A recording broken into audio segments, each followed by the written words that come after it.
You will hear a number of different recordings, and you will have to answer questions on what you hear. There will be time for you to read the instructions and questions, and you will have a chance to check your work. All the recordings will be played once only. The test is in 4 sections. At the end of the test, you will be given 10 minutes to transfer your answers to an answer sheet. Now turn to Section 1. Section 1. You will hear a conversation between a travel agent and a customer. The customer wants to book a coach ticket. First, you have some time to look at questions 1 to 3.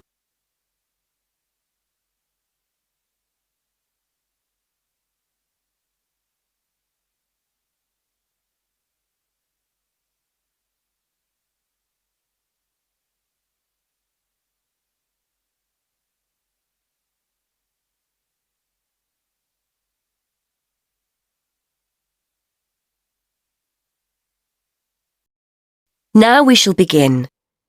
You should answer the questions as you listen, because you will not hear the recording a second time. Listen carefully and answer questions 1 to 3. Good morning. I'd like to book a coach to London. I was hoping you had something available this Saturday afternoon. Good morning, sir. Take a seat and I'll just check for you. Yes, we still have several free seats for Saturday. Where will you be leaving from? There are 3 pickup points in town: Main Street, Centenary Square, or the Central Bus Station. From Centenary Square, please. That's easier for me to get to than the bus station. And what time would you like to leave? There are coaches on the hour every hour, from 12 through till 6 p.m. Well, I'm meeting someone at the station in London and I need to be there for 4:30. So, which one would you recommend? Well, there's one leaving at 1 that arrives at Victoria Station at 4:10, if that's any good. Traffic is usually quite light at the weekend and the drivers tend to make good time, so I think you'd certainly be there for 4:30. OK, that sounds just right. I think I'll take that. I can always phone ahead if I'm going to be late. And when are you returning, sir? Actually, I'm not sure when I'll be coming back, so I won't book a return ticket, just one way. I can always book you an open return if you'd like. You can use this at any time within the next month, as long as you contact us first to reserve a seat. Well, there's a chance I might be getting a lift back, you see, so I'll just pay for one way. I don't want to buy a return if I don't need it. OK, no problem. Are you travelling alone? Just the one ticket, please. I'm going down to visit my daughter at university. My son's meeting me at the station, so it's a proper family reunion. Before you hear more of the conversation, you have some time to look at questions 4 to 7.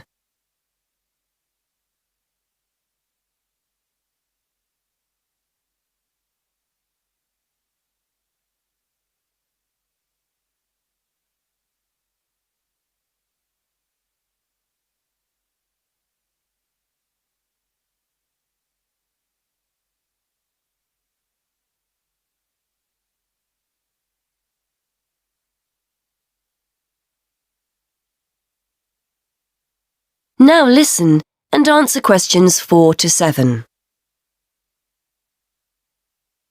Very nice. OK, well, I can book that for you if you like, sir. That'll be £23.50. Now, I just need to take down some details. Can I have your name, please? Yes, it's Matthew Upton. That's U-P-T-O-N. And your address? 34 Allesley Road. Allesley, that's A-L-L-E-S-L-E-Y. And your telephone number? 01732 558 997. And your email address? We'll use this to send confirmation of your travel details. matt257@yahoo.co.uk. OK, thanks. Before you hear the rest of the conversation, You have some time to look at questions 8 to 10.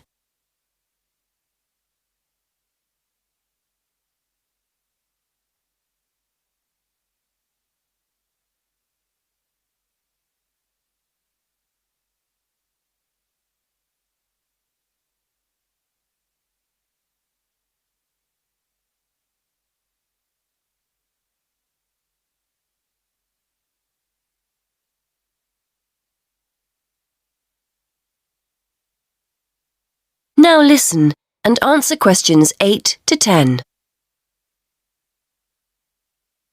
Before I forget, I'll be taking a little luggage.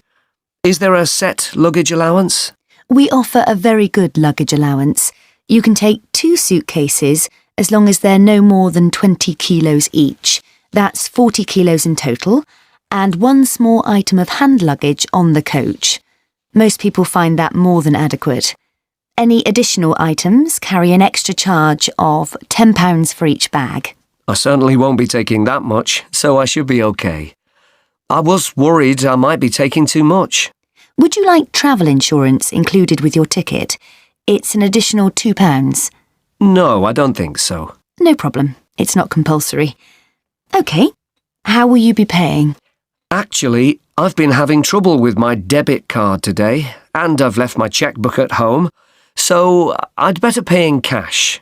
You'll give me a receipt, won't you? Certainly, and we'll send confirmation to your email address as well. So that's £23.50, sir. If you just wait a minute, I'll print you off a receipt. That is the end of Section 1. Section 2. You will hear a presenter on a radio show. The presenter is talking to the manager of a local library. First, you have some time to look at questions 11 to 13.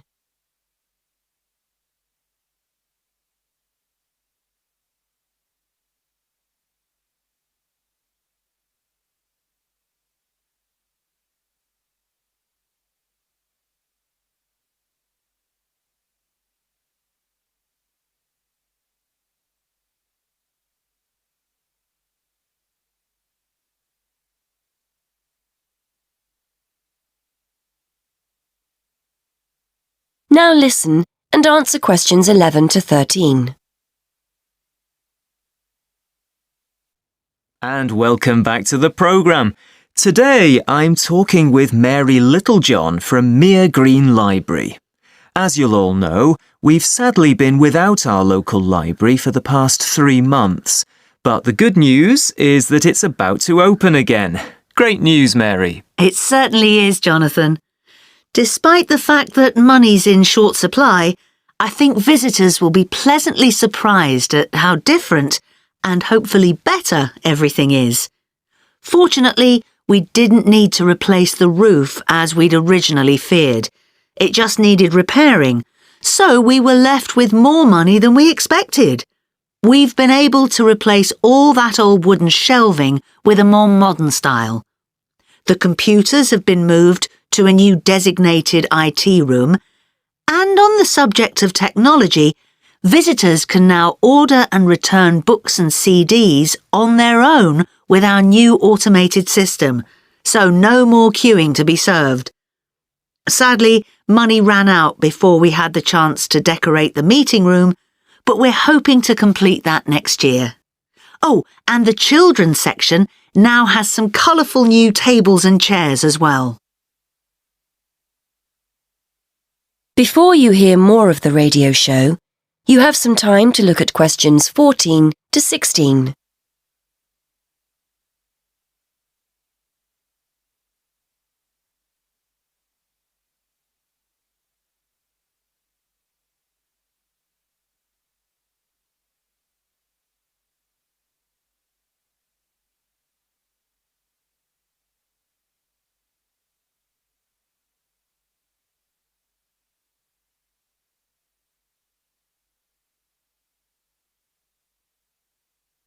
Now listen and answer questions 14 to 16.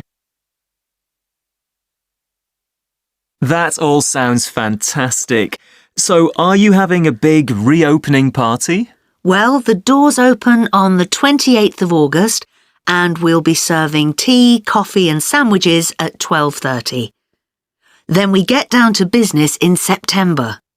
The local History Society will be meeting on the first Monday of each month at 7:30 as usual, and we'll be starting our Wednesday lunchtime book club at 1 o'clock.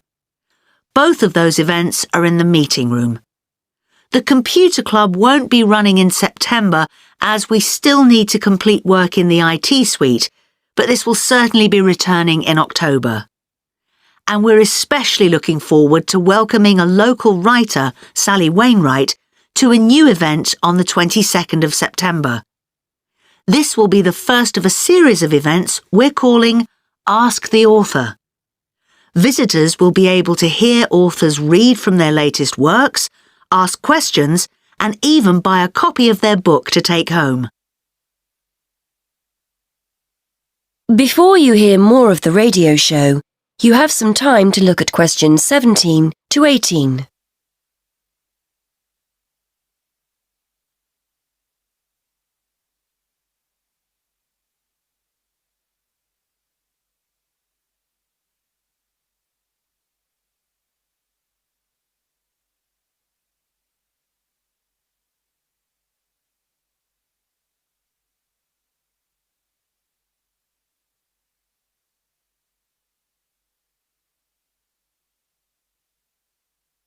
Now listen and answer questions 17 to 18.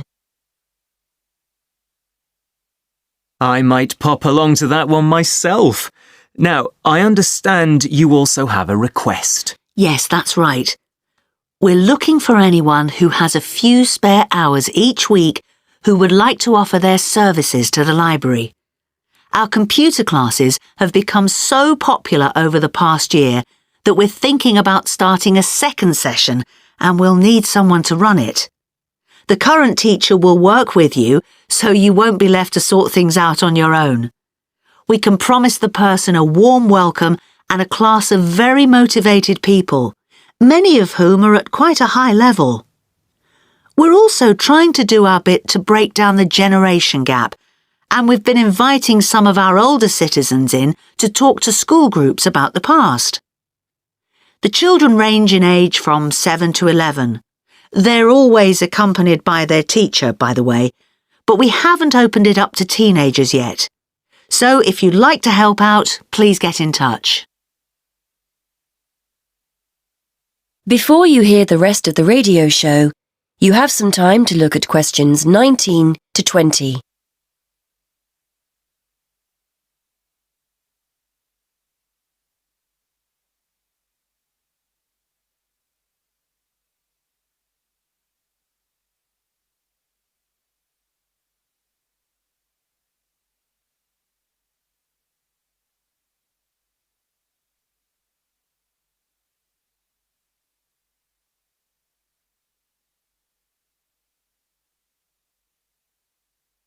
Now listen and answer questions 19 to 20. And I also understand you've got good news for those who've been making use of the mobile library. Yes, because the library has been closed, we've been running a mobile library service and going out to people in the community. Well, feedback has been so positive about this, particularly amongst our elderly users, that we've decided to keep it going. Users can reserve books if the bus doesn't have anything that they feel like borrowing. There's a computer on board with access to the library database, so the librarian will be able to reserve one for you. Unfortunately, we don't stock newspapers or magazines on the bus, as these tend to be for reference purposes only and can't be taken away. We're also pleased to be working with the local council, who've agreed to send someone from the community office on the bus. They'll be able to help you with any local issues you may have. Well, many thanks, Mary. I'm sure our listeners will be delighted to hear the service is fully up and running again. That is the end of Section 2. Section 3. You will hear a conversation between a university tutor and a student about a jobs fair. First, you have some time to look at questions.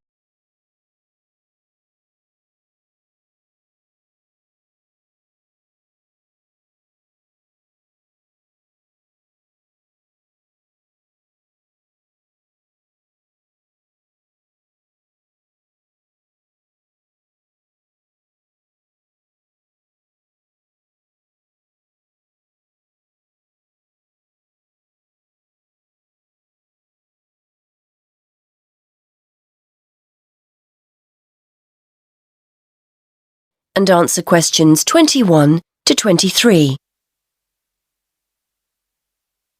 OK, Fergus, so we've looked at your assignment, which was OK. Now, before you go, you know about the jobs fair that's coming up, don't you? Yes, it's the week after next, isn't it? The whole week, is that right? That's right. Monday through to Friday. I'd suggest making sure you get along there on Tuesday and Wednesday. Engineering companies tend to be more prominent then, rather than on Monday or the end of the week. Yes, I've got the programme for this year, and it looks like those days will be best for me. I'm only in my first year, so I'm not expecting too much from the day. But I've heard you can pick up some valuable ideas for career paths. Well, you've still got a few years here, I know, but it's never too soon to make a good impression on potential employers. You've got the programme, so do some research. Have a look at company websites so you've got the basis for a good conversation with the people on the stands. Before you hear more of the conversation,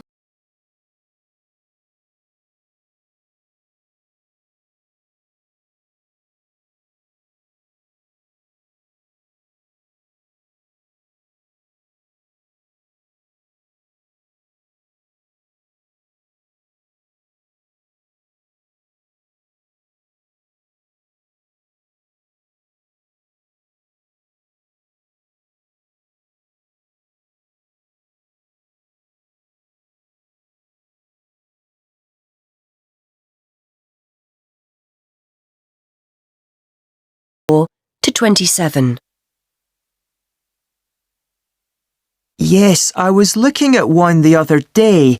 The boss was being interviewed about their staff development programme, and there are one or two other firms I'm also interested in. That's good.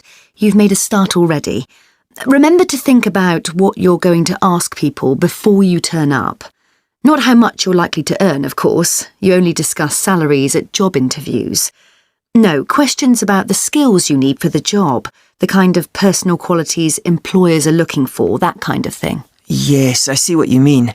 It's best to go prepared and make the most of the opportunities. And I'm sure you don't need telling that it's a good idea to dress correctly for the event.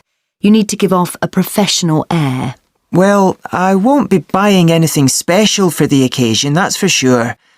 I've got a suit and tie at my parents', but I don't have time to collect it. I'll make an effort, though. A nice pair of trousers and a jacket. Nothing too formal. I'm sure you'll look the part. By the way, you'll often find companies have more than one representative. Maybe someone from marketing handing out free gifts, someone who'll explain the interview process, an ex-student who now works for them, that kind of thing. Try and direct your questions towards the best person. Yes, that's a good idea. I'd certainly be keen to talk to any ex-students that are around. Before you hear the rest of the conversation, you have some time to look at questions 28 to 30.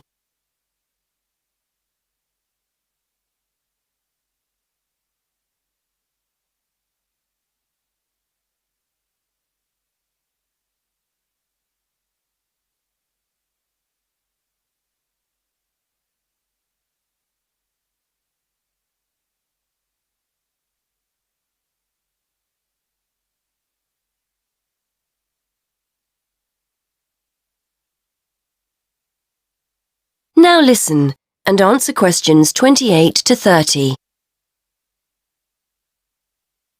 I'm sure you'll find the whole thing really useful. It's important to go to these events, and we always get great feedback from students who've attended. As long as you go with the right expectations. It's unlikely you'll come away with the promise of a job, of course. It's more about discovering what companies are looking for in potential employees. Yes. Plus, they're a great opportunity to practice things like networking, meeting new people, talking about yourself and what you do. Do you know what I mean? Definitely, yes. There will be several high-profile companies in the engineering sector, and you'll have the chance to get to know some useful people. If they give you their card or contact information, make sure you keep it safe. It's a sign they like you and want to keep in touch. That is the end of Section 3. Section 4. You are going to hear a lecturer giving a talk on archaeology. First, you have some time to look at questions 31 to 33.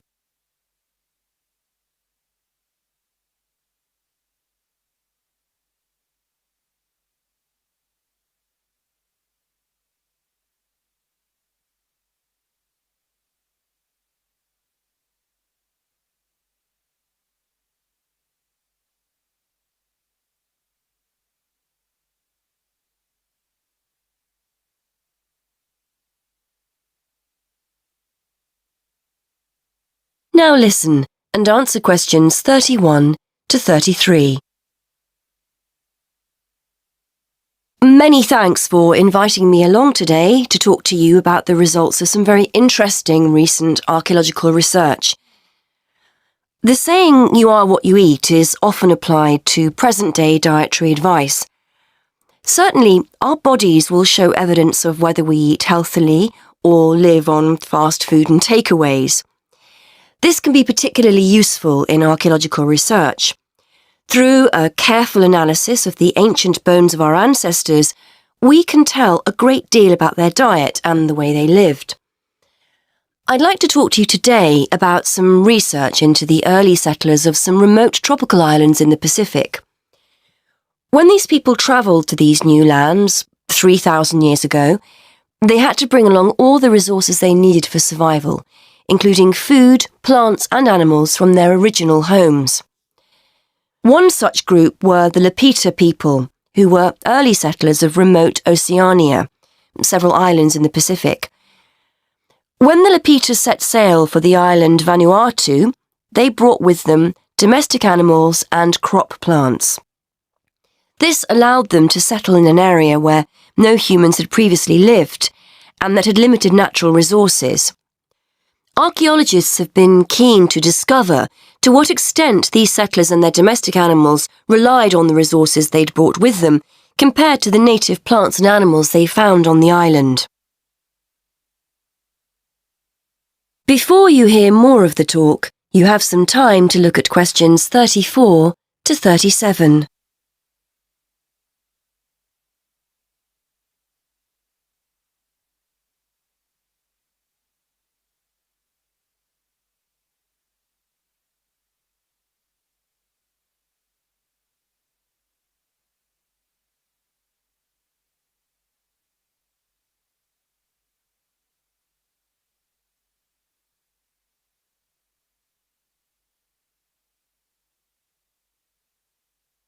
Now listen and answer questions 34 to 37.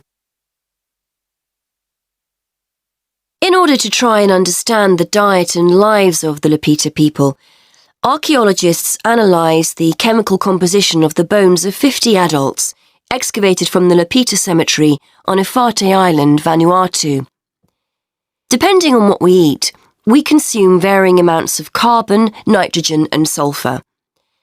As these chemical elements are ultimately deposited in our bones, the amounts or ratios of each one can provide a sort of dietary signature.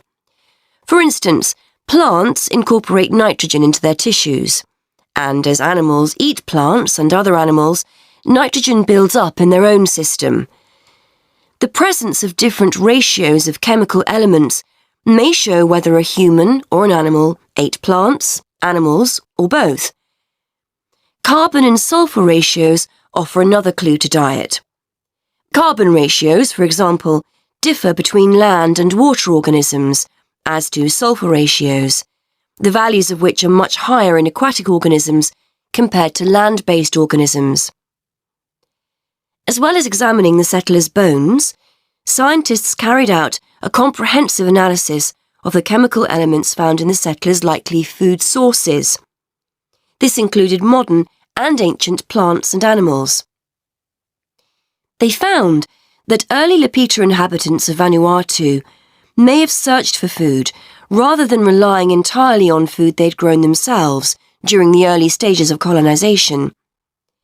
In the longer term, they probably did grow and consume food from the resources they'd brought with them, but early on, they appear to have relied as much on a mixture of fish, marine turtles and fruit bats, as well as their own domestic land animals. Before you hear more of the talk, you have some time to look at questions 38 to 39.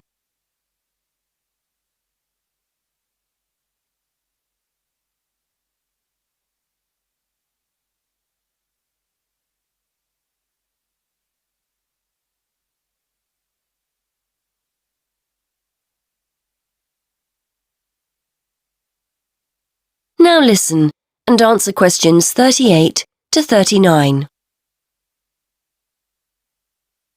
The archaeologists believe that this analysis of diet may also provide clues to the culture of the settlers. For one thing, males had much higher nitrogen levels compared to females, which indicates greater access to meat. This difference in food consumption may support the hypothesis that Lapita societies were ranked in some way, or it may suggest dietary differences associated with the work people were involved in. Before you hear the rest of the talk, you have some time to look at question 40.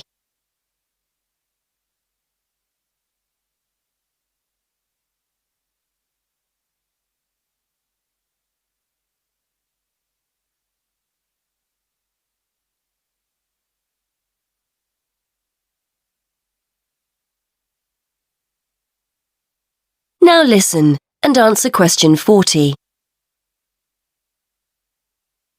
Additionally, the archaeologists analysed ancient pig and chicken bones and found that carbon levels in the settlers' domestic animals indicated that they were eating a diet mainly of plants.